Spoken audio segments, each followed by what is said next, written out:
ಗೊಬ್ಬರ ಆಶೀರ್ವಾದದಿಂದ ನಾನು ರೂಟ್ ಸಂಸ್ಥೆಯಿಂದ ನಾನು ರಾಯಚೂರಿನಿಂದ ಒಬ್ಬತ್ತ ಆಯ್ಕೆ ಆಗಿದ್ದೆ. ನಾನು ರೈತರ ಬಗ್ಗೆ ಅಣಬೆ ಬೇಸಾಯ ಬಗ್ಗೆ ಹೋಗಿದ್ದೆ. ಅಲ್ಲಿಂದ ಏನಂದ್ರೆ ಅಲ್ಲಿ ಭಾಳ ಸ್ಟ್ರಿಕ್ಕು, ಒಳಗೆ ಹೋದ್ಮೇಲೆ ಹೊರಗೆ ಬರೋದಲ್ಲ. ಅಫ್ಘಾನಿಸ್ತಾನ ಭಾಳ ಮೊಬೈಲ್ ಇಲ್ಲ. ಇದು BPL ಕಾರ್ಡ್ ಹೋಗಿದ್ದೆ. ಅಲ್ಲಿಂದ ನೆರೆ ಯೋಜನೆ ಹೋಗಿದ್ದೆ.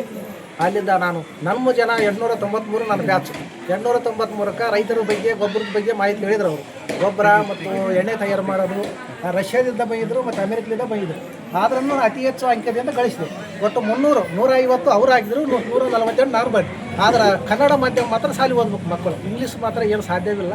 ನಾನು 3 ಮಕ್ಕಳು ಓದಿಸ್ತೀನಿ. ನನ್ನ ಮಗ MSc ಗೋಲ್ಡ್ ಮೆಡಲ್ ಕನ್ನಡ. ಮತ್ತು ಯಾರು ದಯವಿಟ್ಟು ಮಾತ್ರ ಇಂಗ್ಲೀಷ್ ಮಾತ್ರ ಓದ್ಸೋಕೆ ಹೋಗ್ಬೇಡ್ರಿ. ಇಂಗ್ಲೀಷ್ನಿಂದ ಏನಿಲ್ಲ. ನಾನು ಬರೀ 7ನೇ ಕ್ಲಾಸ್ ಮಾತ್ರ ಓದಿದ್ದು.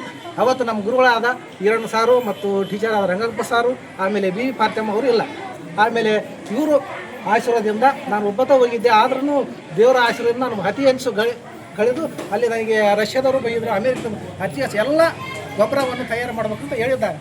ಗೊಬ್ಬರ ಏನಿರುತ್ತೆ ಅಂದ್ರೆ ನಮ್ಮ ಸಪ್ಪೆ ಏನೋ ಎಲ್ಲ ಕಾಂಗ್ರೆಸ್ ಬಿಟ್ಟು ಎಲ್ಲ ವಿಸ್ತರಣೆ ಮಾಡಬೇಕು. ಆದ್ರೆ ಈಗೆಲ್ಲ ಮಾರ್ಕೆಟ್ ಏನಾಗಿಬಿಡೋದು ಅಂದ್ರೆ ಎಲ್ಲ ನೆಲ್ಲು ಹೋಗಿ ಅಲ್ಲಿ ನಮ್ಮ ಬೆಂಗಳೂರಲ್ಲಿ ಸ್ಟಾಕ್ ಮಾಡ್ಯಾರ. ಎಲ್ಲ ನಮ್ಮ ಇದು ಬಂದಿದ್ದು ವಿಷ ಬಂದುಬಿಟ್ಟದೆ ಅಂತೆಲ್ಲ ನಮ್ಮ ರಾಯಚೂರು ಬೀದಾರು ಎಲ್ಲ ಬಂದು. ಇಲ್ಲಿಂದ ರೈತರು ಮಾತ್ರ ಭಾಳ ಸೂಕ್ಷ್ಮ ಆಗಬೇಕು. ಏನು ಎಣ್ಣೆ ಮಾತ್ರ ಕೆಲಸ ಮಾಡೋಂಗಿಲ್ಲ, ನೀವೇ ತಯಾರು ಮಾಡ್ಕೋಬೇಕು. ಸೊಪ್ಪೆ ಎಲ್ಲ ಒಟ್ಟು ರೈತ ಸಂಪರ್ಕ ಅಂತ ಭೇಟಿ ಆಗಬೇಕು. ಆಗಾಗ ನಾನು ರೈತ ಸಂಪರ್ಕಿಗೆ ಧಾರವಾಡಕ್ಕೂ ಕೂಡ ಹೋಗಿದ್ದೆ. ಧಾರವಾಡ ಹೋಗಿದ್ದೆ. ಅಲ್ಲಿ ಕೂಡ ಮಾಹಿತಿ ಎಲ್ಲ ಹೇಳಿದ್ರು. ಅಲ್ಲಿಂದ ಇದು ಮಾಡಿದ್ವಿ. ಯಾರಾದರೂ ಹೋಗ್ಬೋದು. 64 ತರಬೇತಿ ಕೇಂದ್ರ ಐತೆ. ಅದು 64 ಮಂದಿ ಕೂಡ ಹೋಗ್ಬೇಕು. ಉಚಿತವಾಗಿ ಹೇಳ್ತಾರೆ ಎಲ್ಲ ಒಟ್ಟು ಮಾಹಿತಿ.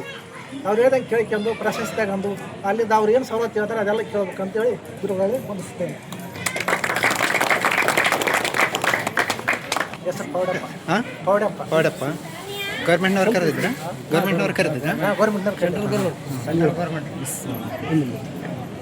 ಪೌಡಪ್ಪ ಗ್ವನವಾರ್ ಇವರಿಗೆ ಪರಮ ಪೂಜ್ಯ ಶ್ರೀಗಳಿಂದ ಗೌರವದ ಸನ್ಮಾನ.